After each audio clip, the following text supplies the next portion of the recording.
حالم از قلم نمرہ احمد باب ششم باز گشت دختر۔ اس نے دیکھا بھوری لکڑی سے بنا 2 منزلہ گھر ہے، تازہ بے روغن لکڑی، مخروطی چھتیں، اوپر بالکونیاں ہیں، اندر ایک کھلا سا صحن ہے، ایک طرف کنواں ہے۔ بالائی منزل کے کمروں کی پچھلی کھڑکیاں صحن میں کھلتی دکھائی دے رہی ہیں۔ کونے والے کمرے کی کھڑکی میں کوئی کھڑا ہے، کوئی ہیولا سا، جیسے کوئی دراز قد توانا مرد ہو، اور وہ نیچے دیکھ رہا ہے۔ جہاں صحن کے کونے میں ایک نسوانی وجود کھڑا ہے، اس نے مخملی چوغا پہن رکھا ہے جو شہزادیاں سفر میں پہنا کرتی تھیں۔ اس کی کھڑکی کی طرف پشت ہے، بالوں پر ریشمی اوڑھنی لے رکھی ہے اور سر پر جمے تاج کی پشت دکھائی دے رہی ہے۔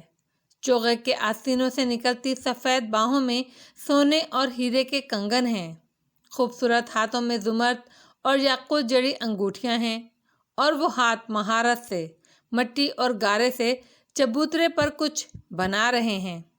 انداز سے لگتا ہے کوئی مجسمہ ہے، اور وہ لڑکی، وہ شہزادی، وہ مجسمہ بناتے ہوئے بار بار رکتی ہے، گردن ذرا سی موڑتی ہے، شکل ابھی بھی دکھائی نہیں دیتی، بس ماتھے کے اوپر تاج کا کونا کنپٹی سے جھلکتا ہے۔ بار بار گردن موڑنے کی خواہش کے باوجود وہ واپس چہرہ پھیر لیتی ہے، جیسے واقف ہے اس بات سے کہ اوپر کھڑکی میں کوئی اسے دیکھ رہا ہے۔ پھر دفعتاً وہ سر جھکا کر ہلکا سا ہنستی ہے اور گردن موڑنے لگتی ہے، اور کسی دھوئیں کی طرح خواب فضا میں تحلیل ہو جاتا ہے۔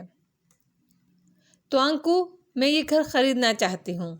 یہ فقرہ لبوں سے نکلنے سے چند منٹ قبل تالیہ نے وہ خواب دیکھا تھا، جس وقت وہ دالان میں داخل ہوئی تھی اور گردن اوپر اٹھائے بالائی منزل کو دیکھ رہی تھی، اور اندر فاتح اور اسرا تلخی سے اس کے بارے میں بات کر رہے تھے۔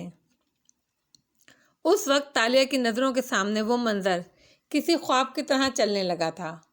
قدیم زمانوں کی زردی لیے یہ گھر مختلف نظر آتا تھا تب، اور وہ مجسمہ بناتی شہزادی جو اوپر کھڑے شخص کی نگاہوں سے واقف تھی، وہ اس کے انداز کی شوخی اور ہلکی سی ہنسی، سفید جلد اور زیورات بتاتے تھے کہ وہ اس سے کہیں زیادہ خوبصورت ہوگی جتنا تاریخ کی کتابوں میں لکھا تھا۔ وہ خواب سے چونکی تو خود کو سن باؤ کے گھر میں کھڑے پایا۔ فاتح اور بچے باہر آ گئے تھے، اور اب فاتح مجسمے کے بارے میں بتا رہا تھا۔ پھر گفتگو کا رخ شہزادی تاشا کی طرف مڑ گیا، اور اسرا بتانے لگی کہ کس طرح وہ یہاں مجسمہ بناتی تھی، مگر اسرا نہیں جانتی تھی کہ تالیہ کو بعض دفعہ دوسرے لوگوں کے بارے میں بھی خواب یا ویژن نظر آ جاتے ہیں۔ اس قدیم مکان میں 600 برس قبل شہزادی کس سے ملنے آتی تھی وہ دیکھ چکی تھی، اسی لیے جب اس نے مداخلت کر کے بتایا کہ شہزادی سن باؤ کے لیے نہیں، ادھر نہیں آتی تھی، تو یہ اندازہ نہیں تھا، یہ وجدان تھا۔ فاتح جولانیہ کے ساتھ مصروف ہو گیا، اور اسرا تصاویر بنانے لگی تو وہ کنویں تک آئی۔ اندر نیچے اترنے کے لیے نشان بنے تھے، پانی اب بھی کنویں میں موجود تھا۔ وہ مسکرائی اور پلٹی۔ توانکو، میں یہ گھر خریدنا چاہتی ہوں، اعلانیہ بلند سا بولی تو صحن میں موجود ہر شخص چونکا۔ فاتح، جو جھک کر بیٹی سے بات کر رہا تھا، چند لمحے ساکت سا جھکا رہا، پھر سیدھا ہوا اور اسے دیکھا تو چہرہ سنجیدہ تھا۔ ایکسکیوز می، میں یہ گھر، اعتراف میں اشارہ کیا، خریدنا چاہتی ہوں۔ وہ اس کی آنکھوں میں دیکھ کر مسکرائی۔ اور تمہیں کس نے کہا تاشا کہ میں یہ گھر بیچنا چاہتا ہوں؟ آپ نے کل صبح ہی اس گھر کو مارکیٹ پر ڈال دیا تھا۔ ملاقہ کے تمام پراپرٹی ڈیلر واقف ہیں، تو میں کیوں نہیں ہوں گی؟ مگر میں تمہیں یہ گھر نہیں بیچ سکتا۔ وہ اس سے چند قدم کے فاصلے پہ کیاری کے ساتھ کھڑا تھا، دونوں کے درمیان سرخ اینٹوں کا پکا صحن حائل تھا۔ کیوں؟ کیونکہ تم اس کو افورڈ نہیں کر سکتی۔ وہ ہلکا سا مسکرایا، استہزائیہ مسکراہٹ میں۔ آپ کو کیوں لگا میں اس کو افورڈ نہیں کر سکتی؟ کیونکہ میرا نہیں خیال تمہارا بینک بیلنس اتنا ہے جتنا تم بتاتی ہو۔ اسرا، جو موبائل اونچا کیے بالائی کمرے کی تصاویر لے رہی تھی،